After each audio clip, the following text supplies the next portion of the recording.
As far as kids stealing, this was the first year in the last 3 years that we actually lost more money. Sneaking a bag of chips or a drink is a prevalent way of stealing in the cafeteria. But with technology added to the mix, other forms of stealing have emerged to the surface as well. It all boils down to the point of sale system commonly called the POS. Essentially, this allows students to pay for multiple meals in advance online, and then at the register, a quick punch of a student ID is all that's needed to deduct the money from their account accordingly. But sometimes students come to the register only to find out that their current balance isn't enough to cover their entire meals. In this case, they're technically not allowed to buy the food, but cafeteria staff member Mary Cow lets some frequent visitors owe $1 or $2 to save them from an empty stomach. But what started out as a sympathetic gesture only led to a series of disappointment for Cow later on.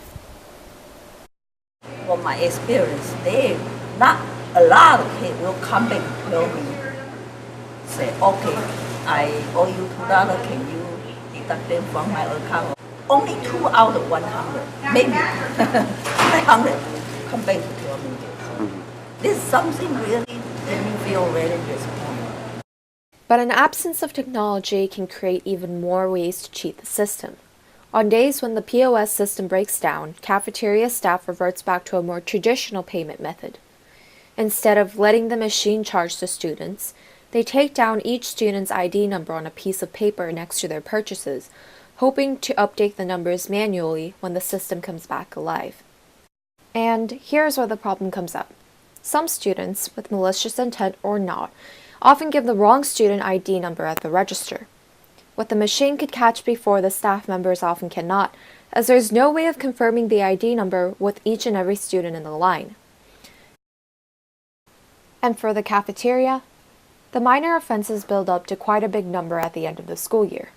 On average, we can go about $32 a day up to, $45 to $50 just because we didn't get their student ID correct number. And then on top of that, not according to what they try to steal from the cafeteria, about maybe a couple of months ago, we averaged about anywhere between $60 and $70 a week on students trying to take food. That's anywhere from chips to cookies to the full meal entree to the naked drinks to the ice drinks and the ice cream. So give and take on a monthly, I say we lose a couple of $100 just on product. We couldn't obtain the exact number for the year as the annual report comes out toward the end of 2016. But to sum up the losses based on Herrera's estimates, a couple of $100 monthly can add up to about $1,800 for the entire school year. It's not an accurate measure, but it puts into perspective of how big a couple dollars here and there from each student can add up to.